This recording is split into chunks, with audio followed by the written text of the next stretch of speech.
Hello बच्चों। तो आज की वीडियो में हम सीखेंगे कि चक्रवृद्धि ब्याज कैसे निकालते हैं। चक्रवृद्धि ब्याज यानी कंपाउंड इंटरेस्ट।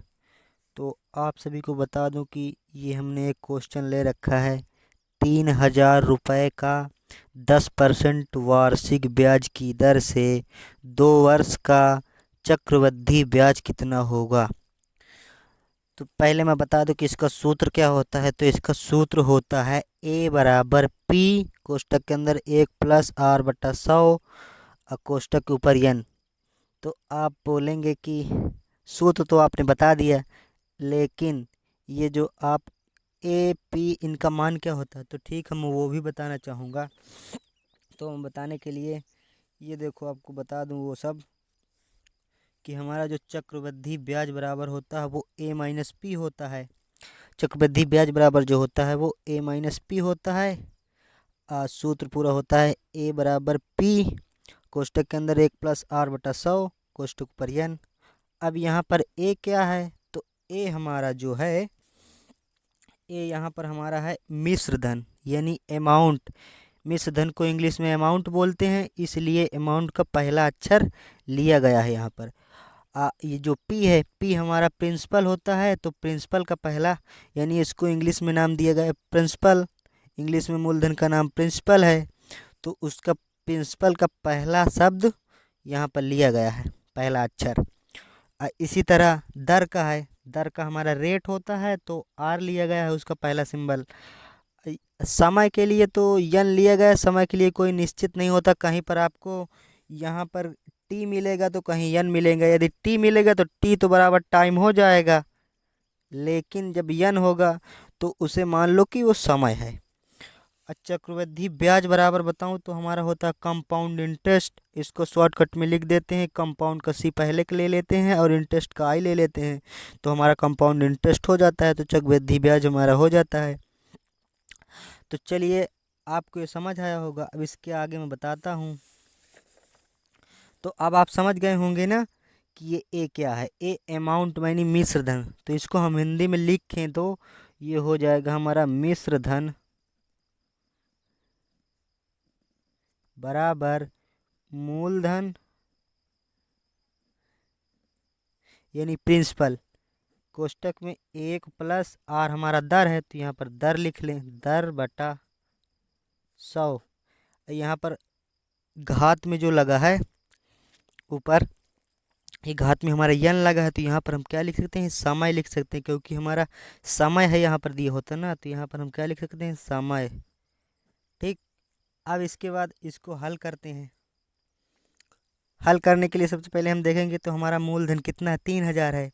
तो हमें मिश्र धन निकालना है। अब इसको मान ले ए यानी अमाउंट बराबर मूलधन हमारा कितना है, 3,000 यानी प्रिंसिपल 3,000। अब हमारा 1+ दर कितनी है, दर हमारी है 10%। कितनी हमारी 10% वार्षिक ब्याज है। 10% वार्षिक दर है हमारी, तो 10 लिख लेते हैं, उसके नीचे 100।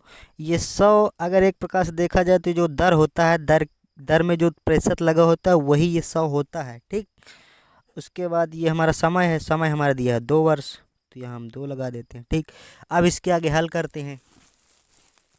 जब इसके आगे हल करेंगे तो हमारा होगा ए बराबर 3,000। यदि एक जीरो से जीरो यहाँ पर काट दें तो हमारा 1+1/10 हो जाएगा, पूरे घाते 2। ठीक। अब इसके बाद ए बराबर 3,000। अब इसमें यदि हम इसको जोड़ेंगे तो 10 एक कम 10 एक 11, यानी हमारा होगा 11/10। अब इसकी घात 2 लगा देंगे, क्योंकि यहाँ पर हमारा 2 वर्ष समय है। ठीक। अब इसके बाद अब इसका हम वर्क करेंगे तो ए बराबर हमारा हो जाएगा 3,000। अब 11 ग्राही हम, अब 11 का वर्ग और 10 का वर्ग, क्योंकि दोनों को कोष्टक में लगा हुआ ऊपर, तो 11 ग्राही हम 121 और 10 हम 100। अब आपको मैं बताऊं कि जो यहाँ पर कोष्टक लगा होता है, कोष्टक के पहले गुणा होता है। यदि कोई चिन्ह नहीं लगा है तो वहाँ पर सदैव गुणा होता है। तो यहाँ पर गुणा होगा तो a बराबर हो जाएगा हमारा 3000 गुणे 121/100। अब ये डबल जीरो से डबल जीरो ऊपर कट जाएंगे हमारा, तो कितना आ जाएगा a बराबर 30 गुणे 121 करते हैं, जीरो जीरो आ जाएगा, 3 से गुणे 3 एक कम 3, 3 दून 6, 3 एक कम 3, तो हमारा कितना आ जाएगा 3630। तो हमारा ए आ गया ये, यानी ए आ गया। तो ए हमारा था मिश्र धन यानी अमाउंट। तो अब हमें चक्रवृद्धि ब्याज निकालना है। तो चक्रवृद्धि ब्याज बराबर होता है हमारा ए बराबर चक्रवृद्धि ब्याज यानी CI, ठीक। CI बराबर हमारा होता है A माइनस P।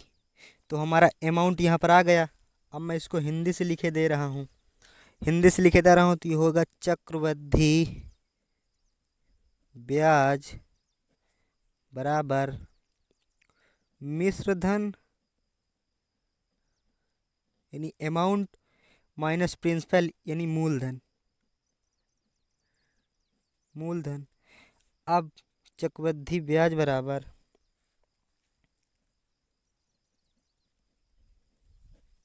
मिश्र धन हमारा आ गया 3630 रुपये। तो 3630 माइनस हमारा जो मूलधन था, मूलधन हमारा था 3000।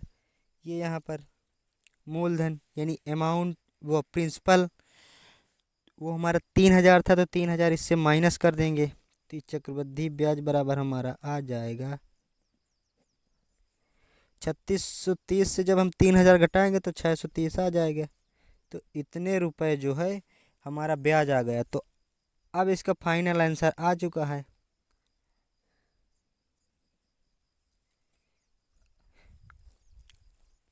अगर आप इसे समझ गए होंगे, अच्छे से समझ लिए होंगे, तो इसी टाइप के सवाल आप हल कर सकते हैं। ऐसे ही सारे क्वेश्चन हल होते हैं।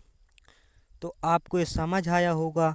अगर समझ आया हो तो प्लीज़ लाइक एवं सब्सक्राइब करके ही चैनल से जाइएगा। चलते हैं अगली वीडियो में, तब तक के लिए धन्यवाद।